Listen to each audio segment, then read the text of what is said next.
Buenas tardes, les doy la bienvenida al canal, esperando que pasen un rato entretenido entre las tinieblas de la historia. Hoy hablaremos de un parricidio del año 1981 ocurrido en la ciudad de Buenos Aires, un caso muy conocido que conmocionó la opinión pública de Argentina. En el programa de hoy, el caso Schuklender. Bienvenidos al Rincón de las Historias. Audiomisterios.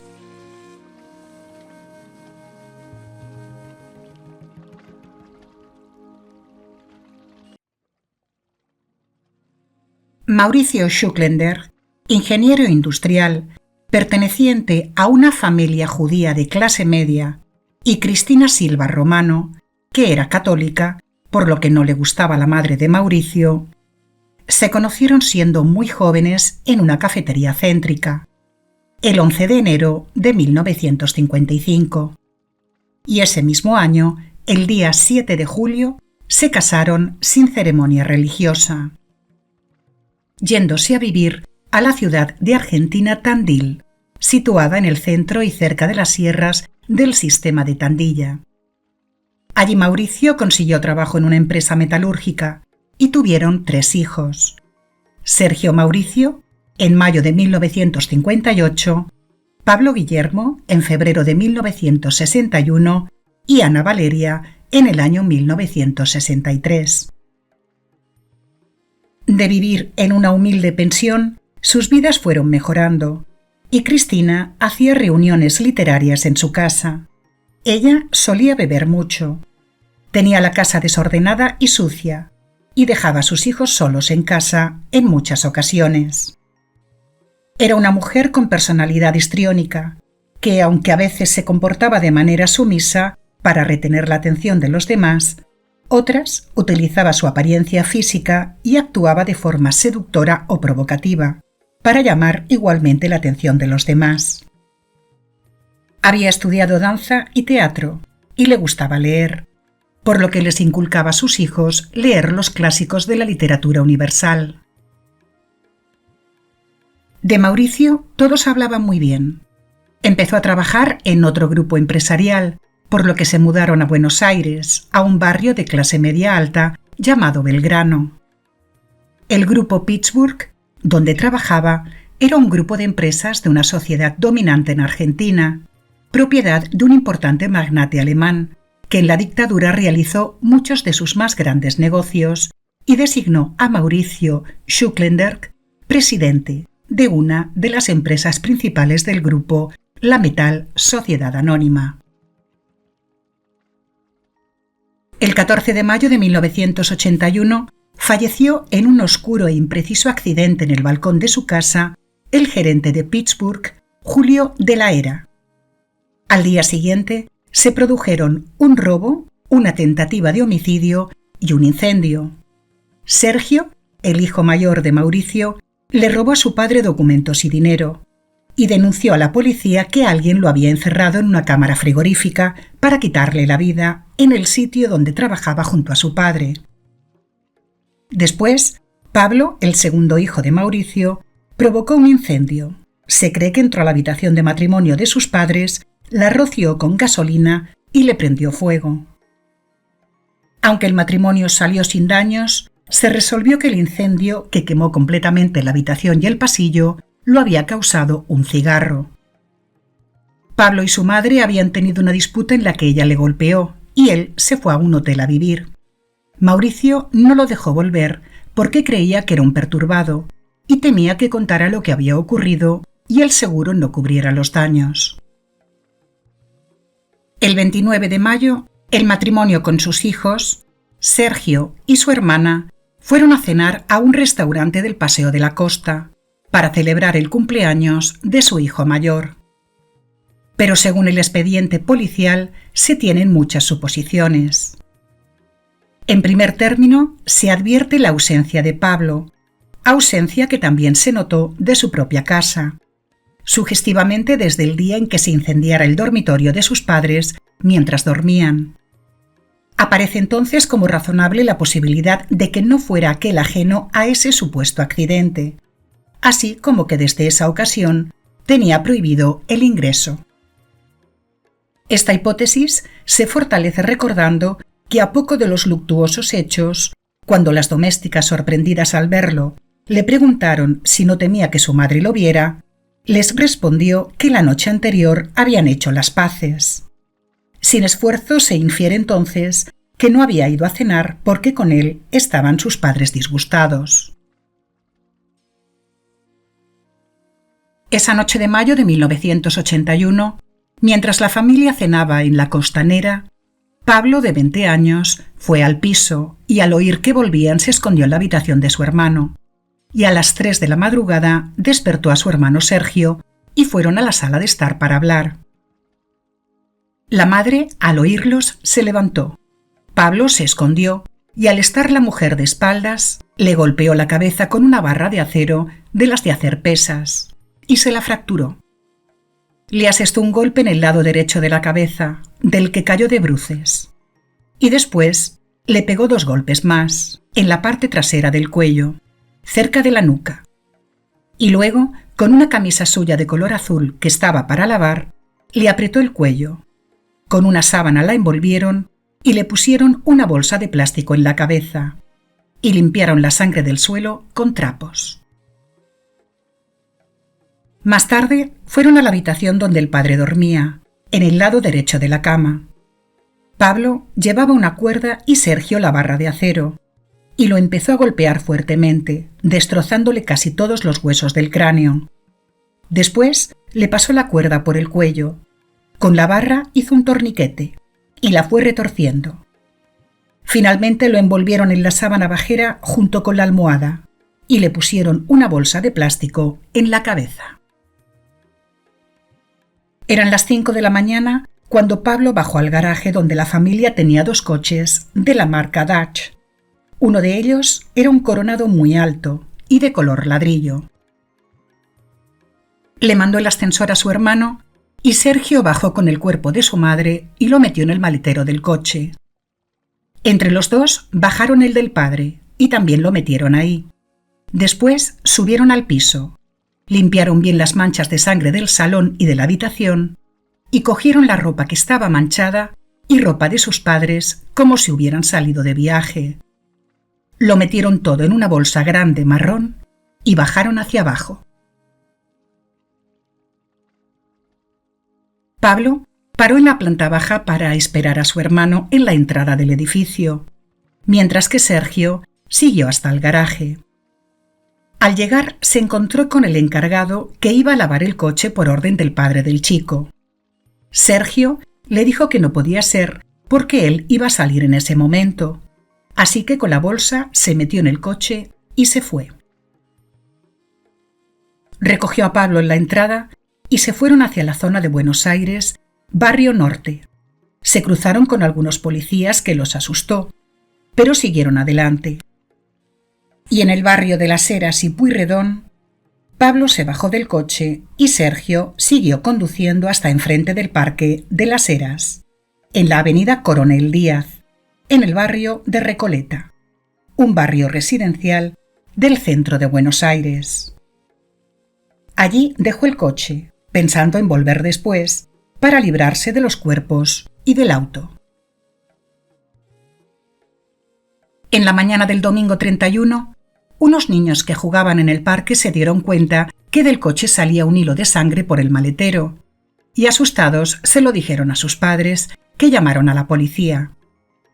Sobre las 5 de la tarde llegó la policía, que al comprobar que efectivamente salía sangre del coche, formaron un cerco alrededor del auto, impidiendo que se acercara nadie, sobre todo los periodistas.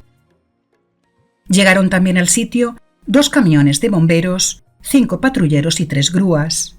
Como la policía no podía abrir el fuerte maletero del coche, tuvieron que llamar a la brigada antiexplosivos, que consiguió abrirlo con un detonante sobre las 7 de la tarde, según comentaron los vecinos del lugar.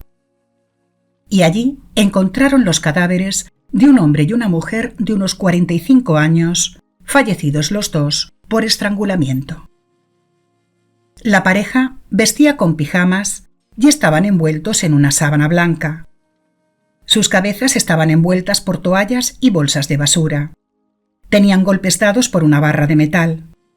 Y la barra aún estaba en el cuello de Mauricio Schucklenberg, unida a una soga con la que se había formado un torniquete, que era el que le había ocasionado la asfixia a Mauricio, por lo que tenía el cráneo casi destrozado. La policía llamó a la casa de los Schucklenberg para comunicarles que había ocurrido un accidente. Atendió uno de los hermanos y dijo que iba hacia allí, pero nunca apareció. El juez de instrucción nacional, en primera instancia de ese domingo, que fue el doctor que atendió la causa, dijo: «En ningún momento se los tuvo como culpables desde un comienzo. Cuando fueron identificados los cadáveres, el comisario me puso en conocimiento de que había llamado a la casa de los Schucklenberg y fue atendido por uno de los hijos. Allí le manifestó que su padre había tenido un accidente, que concurriera a la seccional. Pero los dos hermanos se fueron huyendo». La que entonces era novia de Pablo declaró más tarde a la policía que él le dijo a su hermano que lo apropiado era buscar un lugar cerrado e incendiar el coche con los cuerpos dentro, y que cuando fueron a buscar el coche ya no lo encontraron. La policía interrogó a la hermana, Ana Valeria, de 19 años, a la que enseguida consideraron fuera de toda sospecha. La chica tuvo una crisis nerviosa al enterarse del crimen. Sergio, antes de que todo saliera a la luz, consiguió $5.000, engañando al vicepresidente de la empresa de su padre, diciéndole que su padre, que era el presidente de la empresa, se encontraba con problemas serios y graves. Así que con ese dinero y el efectivo que pudieron sacar de sus padres, los hermanos huyeron hacia Brasil, pero les fue imposible coger el avión desde Buenos Aires, ya que el cerco policial se cerró sobre ellos. Se fueron a Mar del Plata, una ciudad sobre la costa del mar argentino, en un coche de alquiler y se hospedaron en un hotel de 4 estrellas. Primero llegó Sergio y al día siguiente Pablo. En su primera noche, Sergio pidió un taxi y solicitó una prostituta. Pasó 1 hora en un hotel para encuentros amorosos. El presidente del Ferroclub de Mar del Plata, una asociación deportiva dedicada a la práctica y promoción de las actividades aeronáuticas, dijo que los hermanos, que utilizaron el nombre Fogo, le pidieron un aerotaxi para viajar a la provincia de Entre Ríos y de allí a Punta del Este, una ciudad peninsular en el extremo meridional de Uruguay, dijeron, para encontrarse con el padre. Después hablaron con el dueño de una agencia de publicidad al que le pidieron una campaña publicitaria. Dijeron que pertenecían a Industrias Náuticas Bolser y que el único propietario era un tal Pablo Schucklenberg. La idea era lanzar una nueva línea de cruceros de producción nacional en Mar del Plata. Querían una página semanal en cada diario de acá, 4 letreros bien grandes, 8 comerciales diarios por televisión y 4 modelos full-time. Los hermanos pidieron que los modelos viajaran a Montevideo, la capital de Uruguay, con ellos. Pidieron una cena de lujo para 300 personas y aunque el publicista dudó, pensó que era un gran negocio. Pero al día siguiente ya no estaban en el hotel, se habían ido cada uno por un lado. Se separaron y Sergio compró un caballo y se fue por la costa hacia el norte, a pocos kilómetros de Mar del Plata. Y sobre las 9:30 de la noche pidió albergue en el viejo almacén Cobo, una estación ferroviaria en el partido de Mar Chiquita, Buenos Aires. Le dijo al dueño que quería ir a caballo a los Estados Unidos. Después de cenar, a las 10 de la noche, el dueño del lugar se fue a descansar y Sergio se quedó con el encargado. Aunque habían estado bebiendo, no estaban borrachos, pero Sergio habló más de la cuenta y al poco tiempo el encargado fue corriendo a avisar al dueño de que ese hombre era uno de los criminales buscados. Así que entre los dos lo encerraron en una pequeña habitación y fueron a avisar a las autoridades. Pero cuando regresaron, el chico se había escapado a pie, dejando allí su caballo.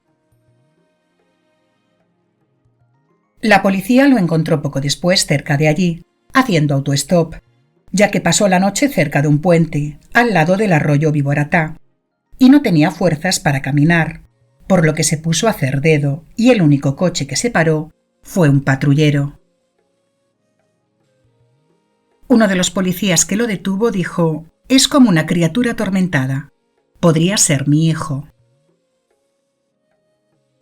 Pablo se fugó a Rosario, una ciudad en el sudeste de la provincia de Santa Fe, en Argentina, y luego a Tucumán, donde compró un caballo para escapar a Bolivia. Pero lo detuvieron antes en una localidad rural, en el departamento Cruz Alta, en la provincia de Tucumán, en Ranchillos y San Miguel. Aunque en un principio se dijo que había confesado el crimen, después el juez aseguró que allí no se le había tomado declaración. El abogado defensor, Jorge Gutbar, dijo que los hermanos eran inocentes y aseguró que el móvil tenía relación con el tráfico de armas en el que estaba metido Mauricio, el padre, desde que era gerente en la empresa donde trabajaba, y que quien le había quitado la vida eran sectores militares. El 12 de marzo de 1985, la jueza Marta Lopardo desestimó la defensa y condenó a Sergio a cadena perpetua y absolvió a Pablo por falta de mérito, ya que la jueza consideró que no había elementos suficientes para acreditar el hecho o la responsabilidad del imputado.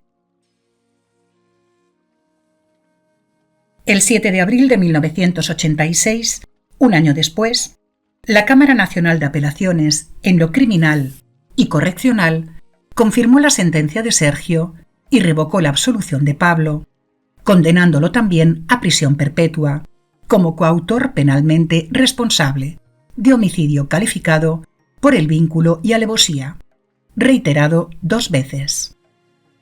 En ese momento, Pablo ya se había fugado.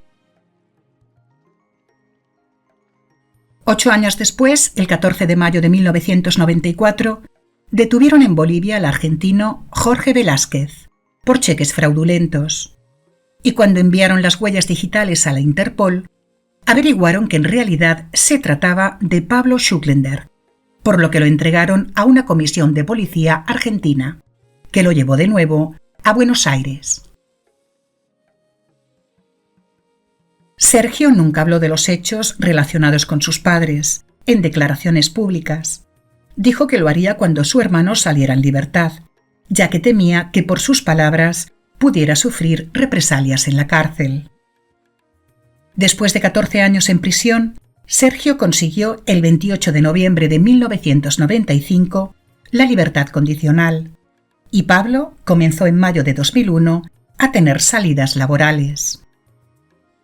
Sergio impulsó la educación universitaria en cárceles y logró graduarse como abogado en prisión e incluso trabajó como apoderado y abogado de la Asociación de las Madres de Plaza de Mayo, una asociación argentina cuyo único fin era recuperar con vida a los detenidos desaparecidos y establecer quiénes fueron los responsables de los crímenes, promoviendo su enjuiciamiento. En cuanto a Ana Valeria, la hermana, se perdió durante 30 años cualquier rastro de ella, hasta que la localizaron con otro nombre y viviendo bajo el anonimato, y habiendo recurrido los derechos hereditarios de sus hermanos. Pablo Schuklender escribió un libro titulado Yo, Pablo Schuklender, con su versión de la historia, en la que planteó una familia en la que los padres sometían a varios tipos de abuso a los hermanos, que acabaron con su madre después de una pelea con ella, y ocurrido esto, decidieron acabar también con la vida de su padre. Habló sobre las desviaciones de sus padres, como que su madre se emborrachaba y lo acosaba, tomaba estimulantes y tenía varios amantes. Y su padre, por lo que creía él, salía con su secretario y en más de una ocasión su madre, alcoholizada, hizo llorar a su padre, humillándolo y gritándole que era homosexual. En su libro también habló de su teoría en cuanto a los crímenes. Acusaba a un comando de sicarios brasileños y vinculaba a su padre con el tráfico de armas a través de la empresa alemana para la que trabajaba, que hacía negocios con la dictadura militar argentina. Y contó que antes de los crímenes lo secuestraron unos desconocidos y lo encapucharon. Lo subieron a un coche y lo golpearon, y torturándolo le pidieron la libretita de su padre. Él no sabía de qué le hablaban, pero le dijeron que lo iban a destrozar si no les daba información, por lo que supuso que su padre estaba metido en algo sucio, quizás en la venta ilegal de armas. Pero para la justicia tan solo eran fantasías de Pablo. En una conocida revista se elaboró una posibilidad sobre el móvil de los chicos. Una de las sospechas es que Cristina Silva de Schucklenberg mantenía relaciones incestuosas con Pablo y su alcoholismo afectaba a toda la familia, que los hermanos habrían decidido poner fin a esa situación quitándoles la vida a sus padres, y que planearon esos crímenes hacía 2 años. Cuando los hermanos estaban huyendo, los periódicos los llamaban chacales en las sombras, hienas desalmadas y siniestros parricidas, capaces de quitarles la vida a sus propios padres. El caso sigue siendo un misterio. El periódico The Buenos Aires Herald, uno de los primeros diarios argentinos y el más importante, comentó el 30 de julio de 1981: Mauricio Schucklenberg era un ingeniero industrial o un fabricante de armas. Si esta última posición es verdadera, el círculo de criminales en potencia se ampliaría considerablemente. Quizás sus hijos fueron víctimas de una oscura maquinación. ¿Por qué razón 2 jóvenes de clase media, con abundante dinero a su disposición y conocedores de las costumbres mundanas, cometerían con tanta torpeza un crimen que, de ser ciertas las estremecedoras revelaciones sobre la intimidad de los Schucklenberg, debían ir urdiendo desde tiempo atrás, para después deshacerse de los cuerpos con cierta chapucería? 2 años después, una revista comentó: 2 semanas del homicidio de Schucklenberg, otro gerente de su empresa, Julio José de la Hera, cayó de la terraza de su casa. ¿Accidente, suicidio o crimen? Por otro lado, la autopsia de los Schucklenberg reveló la presencia de plancton en los pulmones. Este microorganismo solo entra en los pulmones cuando alguien se ahoga en el mar o en el río. Un periodista entrevistó en la cárcel a un sicario brasileño llamado Josemar Becerra de Mendoza, que confesó haberles quitado la vida a los Schucklenberg. Los hijos del matrimonio son inocentes. Han sido amenazados y no saben cómo actuar. Los asesinos quedaron impunes. Ninguno de los hermanos Schucklenberg hablaron de los crímenes de sus padres. Un pacto de silencio de más de 40 años.